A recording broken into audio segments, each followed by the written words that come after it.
Okay, where are all my insomniacs? How many of you are waking up somewhere between 2 and 4 and then you can't go back to sleep?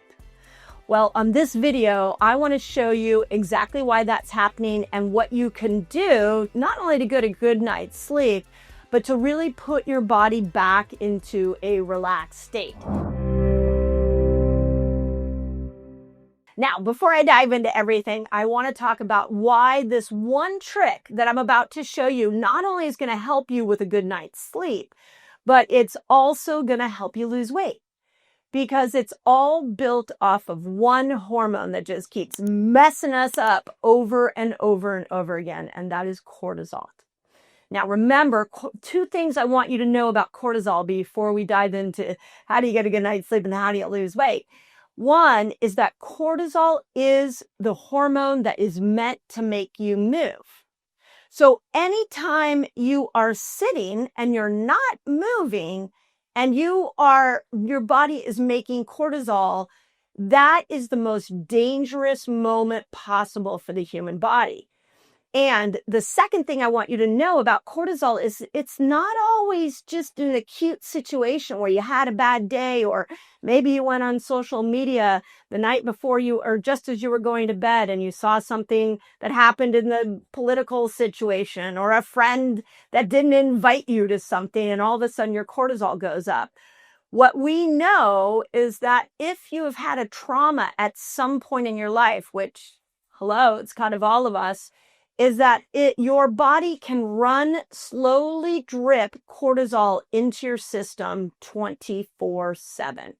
So a lot of times what we see in our community is that when somebody is chronically stressed and they go to sleep, the nervous system's is still being hypervigilant. It's still struggling to completely relax. And any little thing like change in temperature or change in blood sugar or noise in the bedroom can cause the body to go into an amplified cortisol surge. So let's talk about how we start to balance your cortisol levels out. So stick with me here as I walk you through this thought. So there is something in the body that doesn't get enough attention. It's called the cortisol awakening response. And one of the things about the cortisol awakening response is it's a good indicator as to what's going on with your low levels of chronic stress. It is a response that constantly wakes you up so that you're supposed to go move, because remember, cortisol is the hormone to make you move. So the awakening response is the response that happens to any situational change in the environment you are in. So like I said, if all of a sudden your core temperature goes up in your body and it's 2 in the morning, the body goes, whoa, temperature's up, crisis, cortisol awakening response happens. Or let's just say it, maybe your spouse is snoring next to you and all of a sudden you hear a loud noise and your nervous system just goes into this high alert. That is the awakening response. And what I want you to know in terms of cortisol and sleep is that cortisol works in opposition of melatonin. So when cortisol goes up, melatonin goes down, which is why, put in the comments how many of us end up with those looping thoughts at 2 in the morning. We become hypervigilant, especially my menopausal women, where all of a sudden we can't make the mind stop. That is a cortisol issue, and I'm going to show you exactly how to fix it.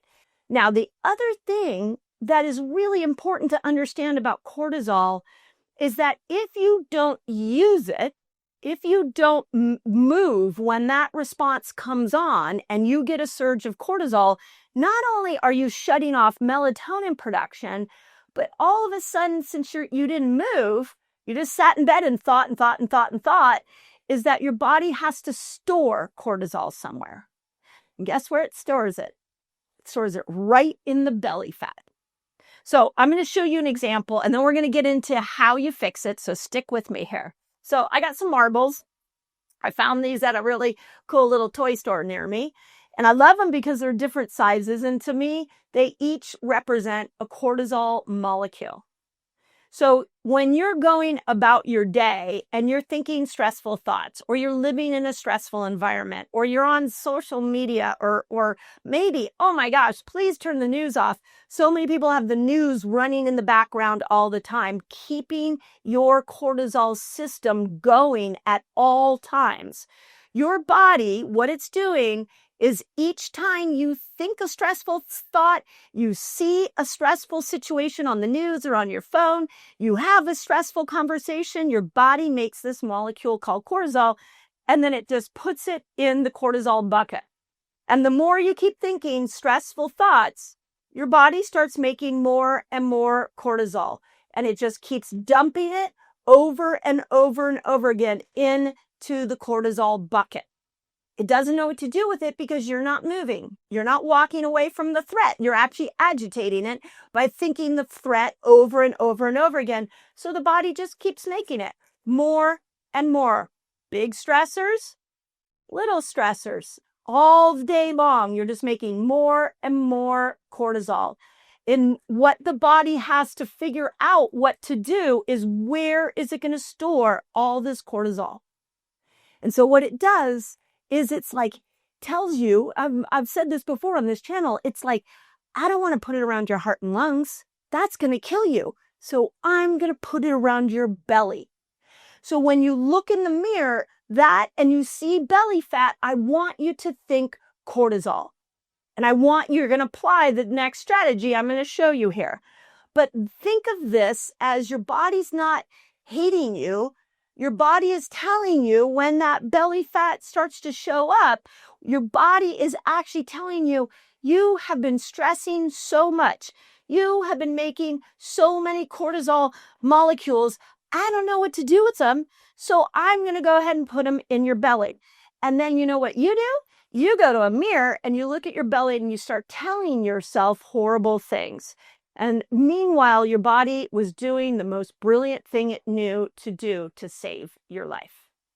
Now, the more cortisol that we've got stored in our body, the more unresolved traumas, the more stressors we have going on, this cortisol drip is just happening over and over and over again. And so even though it might be 10 o'clock at night and you need to go to sleep, it's possible that your nervous system, which coordinates your whole body, detects all the cortisol that's pulsing through your body and is stored in your belly fat, and it starts to say, we can't sleep. We don't know when the next stressful event is going to happen. So when you are waking up at between 2 and 4 in the morning, and you're getting those hypervigilant thoughts, that is an indicator that you have the cortisol faucet on. And we need to turn it off. And when you turn it off, not only are you going to sleep, but you're also going to lose weight. And another really cool thing about doing this all at night is, guess what you do at night? You burn fat. So sleep is so massively important, and it's this darn cortisol molecule that is just blocking you. So let's fix it.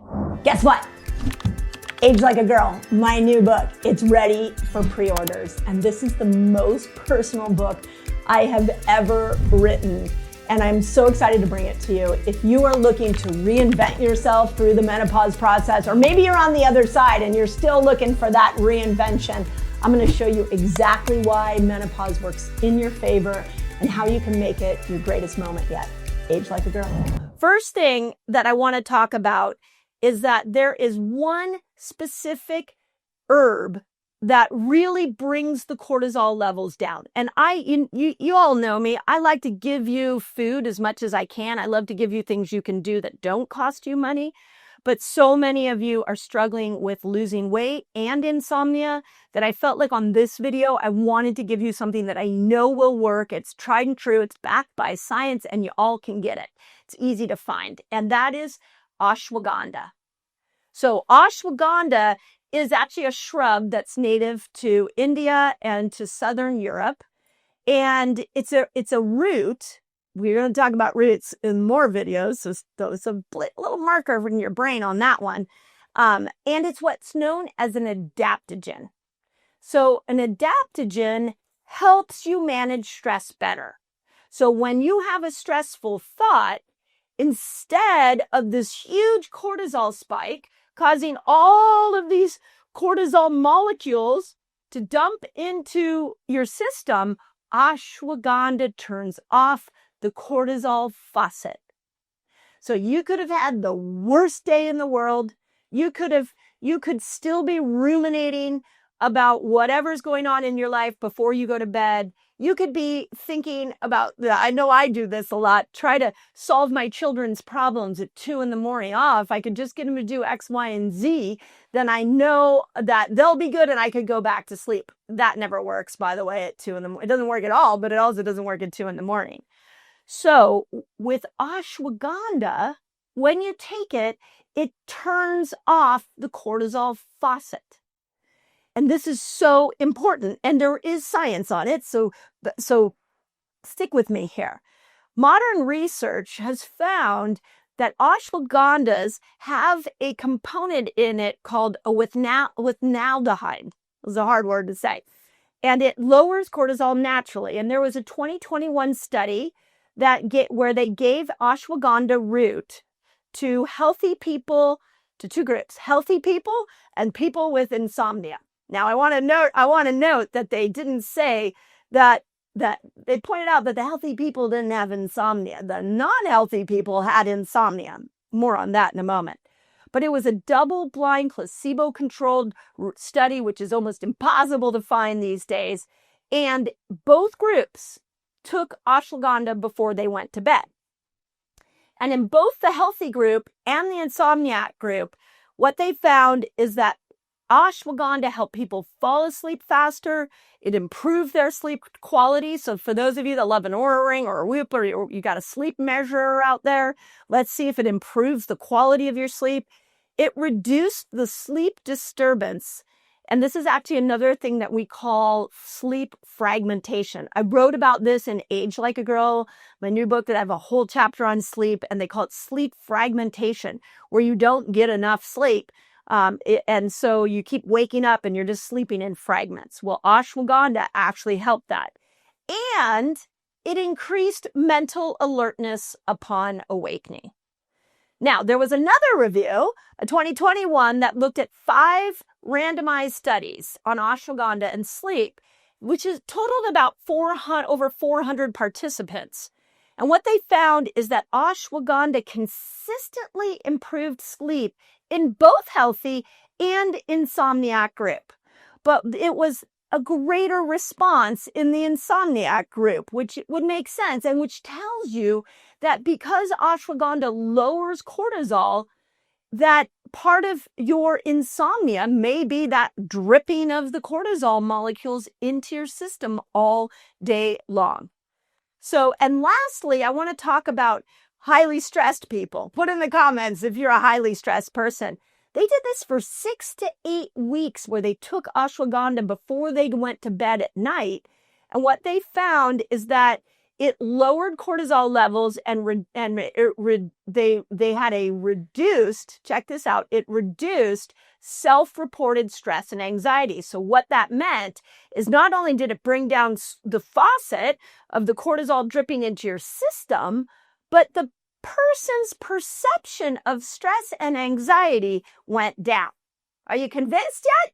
You want to take ashwagandha? I don't have any ties to the ashwagandha industry. I don't even have a specific ashwagandha to recommend for you, but I am going to tell you how you can take it.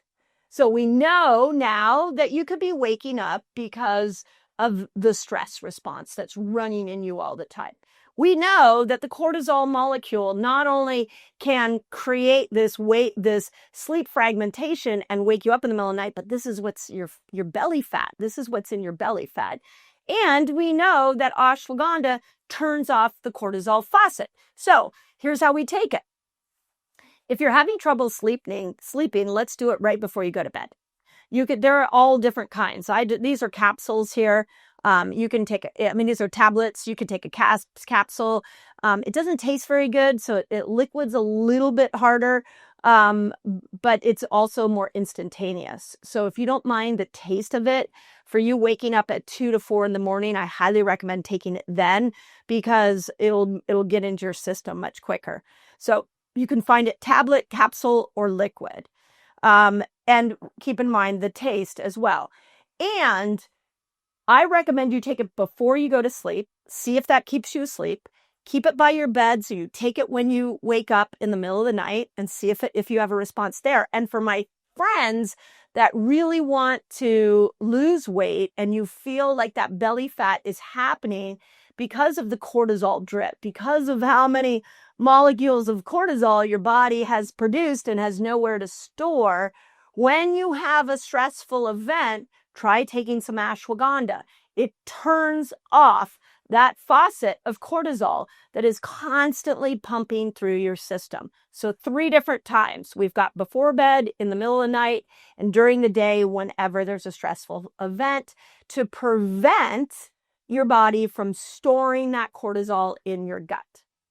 So let me know if that's helpful.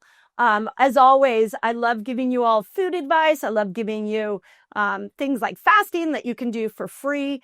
The research on this is so compelling, and so many people, not just menopausal women, are dealing with sleep challenges, and so much of it is because of cortisol. So we can kill 2 birds with 1 stone by taking ashwagandha on a regular basis at the right times throughout the day, not only to help us sleep, but to stop the belly fat from happening. So let me know if that helps. And as always, just keep reminding yourself that your body is always doing the right thing at the right time. Your body does not hate you. It is only responding to the environments that you put it in. And if you put it in a stressful environment, it will keep making cortisol. If you keep thinking stressful thoughts, it will keep making cortisol. So if you can't change your environment, if you can't turn the stressful thoughts off, then it's time to look at some ashwagandha. So as always, I hope that helps. I don't want you to waste money on supplements. Your body's a miracle. Buy the right ones. Sometimes you don't buy them at all. Check out this video so you don't waste money on your supplement. When we do the same probiotic over and over and over again, what we're doing is we're creating a monoculture in our gut.